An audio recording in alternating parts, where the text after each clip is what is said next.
Honestly, the hardest part of these videos is deciding what to do with my hair.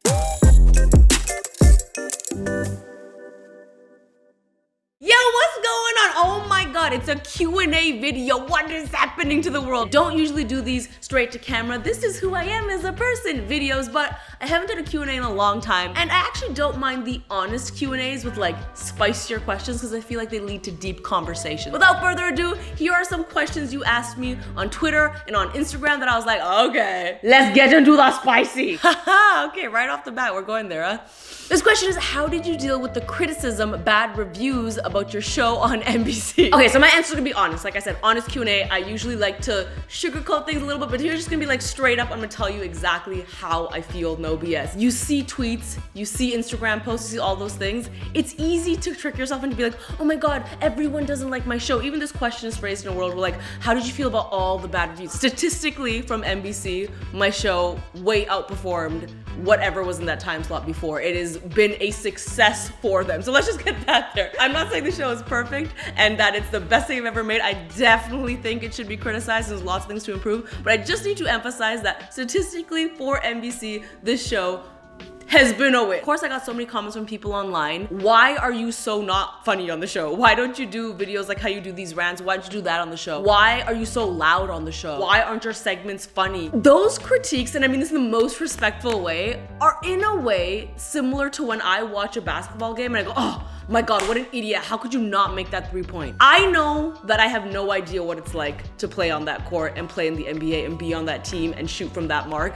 but I'm still going to critique it. I have to be very selective of who I take criticisms from, because if Fallon or Kimmel or Corden or someone came up to me and was like, yo, this is my critique of your show, I'd be like, oh frig, this person knows exactly what it's like to make this show. They know all the obstacles. They're informed about this. Let me listen to their opinion. That doesn't mean I'm not listening to people online. I am, but it's just so hard because 99.9% of the time when someone has a critique, there's a very valid reason why that is. Why am I so loud on the show? It's because my budget is small, my studio is small, we don't have a built-in sound system. I constantly have to feel like I'm yelling in order to hear myself over everything else that's happening in the studio. I try to divide the criticism that I can actually implement versus criticism that's like, oh, you know what, like there's so many reasons why it can't be this way.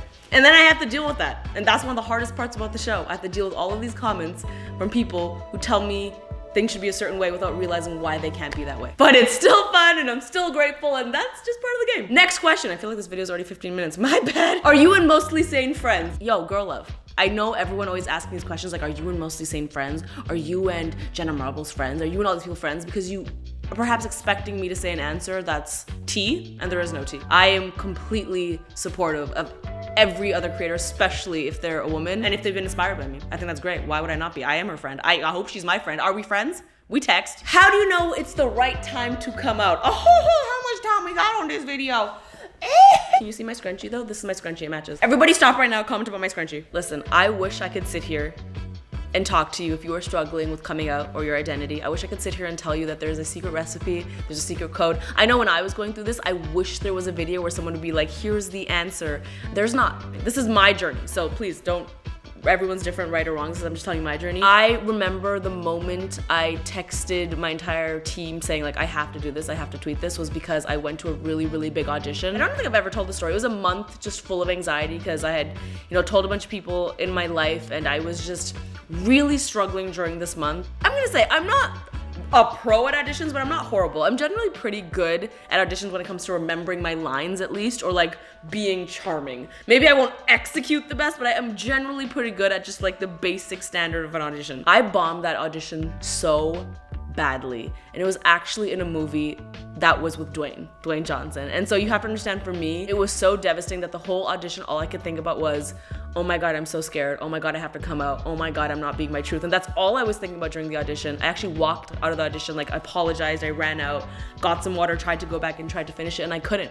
And I got in my car and I broke down completely and I was like, I need to stop torturing myself. I need to come out. And that was what pushed me to come out. Just that breaking point is what I needed to be like, you need to love yourself. Like, you can't live like this, but it could be different for everyone else. And I think in your own time and in your own way, you will decide, and whatever you decide will be perfect. Wow, I got a little choked up there.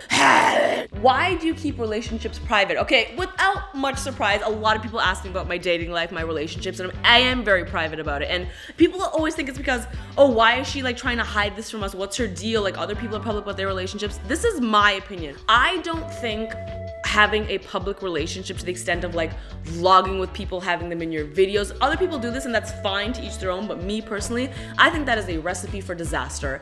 I think a sacred part of relationships is having communication and respect.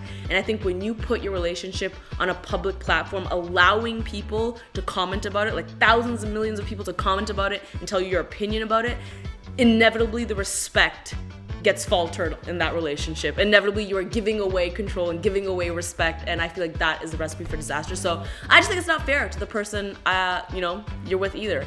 That's my opinion, so I will always, for the most part, keep my relationships private unless I'm like, yo, I'm about to get married, we got some kids. Maybe I might drop a picture and talk about it then, but until that happens, that's just not gonna happen. No offense. This is gonna be good. Are you getting upset you're getting a lot less views on YouTube? Into my heart. Open my hair now because I feel like I'm over it. Yeah, it's no surprise. I am getting less views on YouTube. I think my videos back in the day used to get millions of views. Now they struggle to get to 1 million. I still like making content, and I think technology has changed in such a way where YouTube is not the place where I get the most views. I think I tweeted about this recently too, which is probably what prompted this question. I still get the millions of views on Facebook and on Instagram. My TikTok is growing. My YouTube is really slowed down. It is what it is, you know? I think the trade-off is that instead of posting in one place and getting a lot of views, I post in multiple places and probably accumulate the same number of views. Of course, people want to be like, you're not relevant enough. You're not relevant on YouTube. Maybe I'm not. Maybe I am. I don't know. I can't live my life being governed by views. Truthfully, does it upset me? Yeah, of course. I'm always like, oh my God, is my video not funny? Yada, yada. But then I post it on Instagram and it gets views. So I'm like, okay, whatever. It is what it is. I try not to get too in the weeds about it because, again, that's just the recipe to insanity. I've been there monitoring my views and making my value associated with views, and I don't want to do that anymore. And so I won't stress about it until I am really, really struggling and I'm like, oh my God, I need to find another job. Until then, I'm chilling. Have you ever dated Humble? Look in my eyes. I can genuinely tell you, honest Q, and I have never dated Humble. He is my family. And I know you're asking this because I'm always like, a girl and boy can never just be friends. No, we are just friends. Me and Humble's beard, on the other hand, no, I'm kidding, never. We have a strictly family relationship. Can we see your vagina? Emphasis on vagina with the E. If you spelt it right, might have been more turned on, but with this spelling, that's a hard pass. Do you miss Superwoman Days? Yo, I could throw my phone outside my window. I'm gonna say this, and this is probably the 1,000th time I've said this, but I'm gonna say it in the most blunt possible way I can say this right now. There is no difference between me now and Superwoman Days, minus me saying, what up everyone, it's your girl, and one love, that is a wrap. What did I say? One love, and one love, that is a wrap, and zoop. Other than that, there's no difference. I still do my characters, I still do my rants, I still do reaction videos, I do all of those things. Let this be the final time I say this. I had a deal with DC to use Superwoman. They were very nice about it. They did not sue me. I was a stupid kid in 2010 that made my name Superwoman. I had a deal with them. I paid them X amount of money. The deal was for 5 years. That deal is done. So instead of paying them a large sum of money to keep using Superwoman, I decided to call myself Lilly. So please let me live. Let me be Lilly. Do you see my scrunchie? You never really respond to haters, but if you could without holding back, what would you say? I do believe I'm very sassy and witty, and every once in a while I'm like, okay, I see your hate comment and I want to respond, but I won't. I'm gonna answer this question in 2 parts. This is my honest answer to haters. First, there's a difference between critique and haters. Disclaimer, yeah. I'm talking about people that are just there bashing my ish because they're not happy about where they are in life. That's who I'm talking about. Now, there's 2 answers I can give you. One is, I have met a lot of successful people in my life. That is one of the great things in my life. I've met all of my mentors, people that I idolize. Not a single one of them, not even one, spends their time online critiquing people or writing mean things. Even if you said, oh, it's not a hate comment, it's just them critiquing, I still would say I've not met one of those people who has felt the need to go and criticize someone else's work for any reason. I don't see a reason why someone would be compelled to go onto someone's page and be like, I just think this could be better because of X, Y, Z. Because a logical person, if they really felt that way, they would do it better themselves. And so you will never be critiqued by someone who is doing more than you, only by people that are doing less. Now, if I want to look at this this from a business standpoint, let me just break this down. I have a thought. Let's do some mathematics, okay? None of my bags have ever in the history of my career been affected by hate comments. But let's go do some math real quick. I have 3.3 billion views on YouTube, okay? Now, usually my videos get like 2% dislikes. There's some videos that have like, let's even say some videos that are like me trying to be a strong, empowered woman have like 50% likes. Let's just say an average amount, and this is still probably way exaggerated. Let's just say of all those 3.3 billion views, I had 15% thumbs down. 15% of 3.3 billion. 495 million thumbs downs. Let's assume the thumbs downs are haters, people that have the notifications on to be like, dislike. Now, when you get paid for views, you get paid in units of 1,000 views. So I'm gonna take this number of thumbs downs, which represents views, okay? And I'm going to divide it by 1,000. 495,000. Let's say CPM, if you don't know that, that's like the amount of money you get per 1,000 views. It can range from $1, $1.50 to $2. It can range, okay? Let's just say that I got $1.50, which is like an average one for every 1,000 views. Okay, so now we're gonna times this number by 1.5. That would mean that people over the span of my career who have thumbs down my videos, not to say they're all haters, but let's just for the sake of this argument and simple math, say that they were haters, they gave me a view, they thumbs down my video. Over the span of my career, that means that those people would have contributed to $742,000 in my pocket. That is my answer to haters, okay? While you are out there hating on people, they are collecting the bag. Thank you. Look at my scrunchie. What are your honest thoughts about Jenna Marbles leaving YouTube? Okay, dang. This is an intense question, I won't lie. Jenna Marbles is one of the people that inspired me to make YouTube videos. I looked at her videos, and because of her videos, I was like, wow, she can do it, I can do it. My success is 100% founded partially on the fact that Jenna Marbles existed. I think there's many other people like me out there that can sit there and say, I make videos because of Jenna Marbles. She has probably single-handedly given birth to a generation or generations of creators who have then gone in turn and done amazing things. I'm one person. I've done my fair share of charity work and helping people. Now imagine all the other people that Jenna Marbles has helped and inspired to create and the incredible things they have done. So she is a person that's probably responsible for so much good in this world. Yes, people make mistakes. I know she apologized.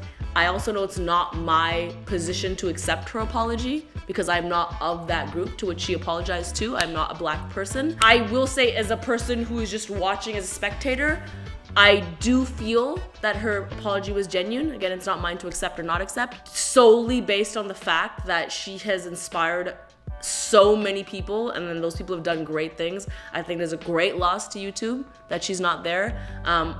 Having said that, I think she should do whatever makes her happy. That girl deserves to be happy. She truly does. She is a goat, and nothing is changing that. But again, it's not up to me to accept that apology or not, so it is what it is. But from a human standpoint, I do hope she's doing very well. Is it easy to handle the celebrity life? I could give you a really deep answer here, but my truthful answer is yes and no. There's certain things about being a celebrity that are really great. And I'm not even like a celebrity, like a semi-celebrity, honestly, if we're just being real. I'm not that famous. There's some things that are great. You can easily make people's day. You get to do dope things, but there's some things that are horrible. You get judged constantly, you get canceled, people don't treat you like a human. There's pros and cons to everything. Have I thought about being a farmer instead? Absolutely. What's the one thing that people have always misunderstood about you? It's not lost on me, all the quirks about me. Like, when people say like, hey, you talk very weird, or like they don't even say weird, I don't know what word they use, like why do you talk like that, or like why are you so loud? Like, do you think that's lost on me? Do you not think I know how I sound? Do you not think I know I'm loud? Do you not think I know that I blink a lot when I think? I know all of these things. The biggest misunderstanding people have is that I'm trying to be something I'm not. I think when they see me, a brown woman, and then I'm like, yo, everybody, and I talk this way, or I dress a certain way, or I'm loud, I think people genuinely believe that I'm trying to put on an act to be a certain way, where really, it has taken years for me to be fully who I am. The first videos where you saw me all proper and like being weird, that was not me. This right here is 110% me. And then people always say, well, how come when you're on Fallon then you don't act like that? You just turn it on and off. That's because when I'm on Fallon, I'm not being me. I'm nervous, okay? This me right here, yo, what's going on? Let's ask any of my friends. That's the real me. So the biggest misunderstanding is that I'm trying to be someone I'm not, when really I'm just authentically being 110% who I actually am without any hesitation. This is the last one I'll do, and it's a doozy. It is, how do you feel when, and I'm gonna read it as it's written. How do you feel when whites try to be cultured but end up being racist? I don't know how to not make this answer 20 minutes. I don't think you can generalize people in any group to say like, why are whites? Just like you can't say why are blacks. I understand there's an argument of like, but they're the majority. You still cannot group all white people into one group. I don't think that is right. You cannot group all men into one group either. I get it. The world is in a space right now and it's a great space. I know we're all like 2020 so stressful. It's also great because people are being forced to learn. People are standing up for things they believe in. So the silver lining is like, yo, ish is gonna happen because of this moment as well. I think right now everyone's in a process of education and understanding how to be better. And I'll just speak from my behalf, not anyone else's. As a woman of color, has there been scenarios where white people have said things to me that are insensitive? 100%. Other groups have said things to me that are insensitive. I've had people, other minority groups say, dude, I'm bi. I've had people in the gay community say things to me being like, being bi is not a real thing. That's an oppressed group targeting another minority group. Like it's very strange to me. But what I will say is that people need education, yes, but I really believe the way of doing it through cancel culture is not the way. Like being like, hey, you're part of this group and like you guys are the problem. I just don't think that's the way. I think critical conversation, understanding honest mistakes versus blatant hate is very important. I don't think this type of like, let's be angry and cancel everyone who's ever made a mistake is the way to go. I think it's the short-term reaction and it's satisfying to see someone canceled on Twitter, but I think in the long term that results in nothing.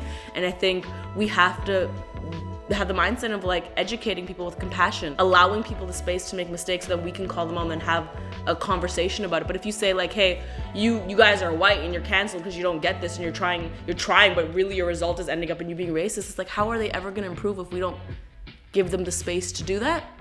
And maybe this is coming from someone who has also made mistakes. I think we've all made mistakes. If you're sitting there genuinely canceling people, claiming that you've never made a mistake, you're lying, you know? And there's probably 100 things you could be canceled for. With that, I'm gonna end this video. It got very deep. It might be 30 minutes long. Do you like this? Do you not like this? Let me know in the comments below. If you want me to do another one, comment in the below some spicy questions. I thought these were spicy. There was no my favorite color, so frig, hopefully you liked it too. Subscribe if you like this video. Honest Q&A, I lose subscribers every day. Don't give an F. If you like this video, subscribe and maybe they'll go up a little bit. If not, I will still be here making the content. Other than that, yo, I love you. Go to the end card. Yeah, I hope you enjoyed that. Why do I do this? I'm just gonna repeat everything I just said. But hey, this is the end card. Thumbs up. Look at my, I dropped my screen.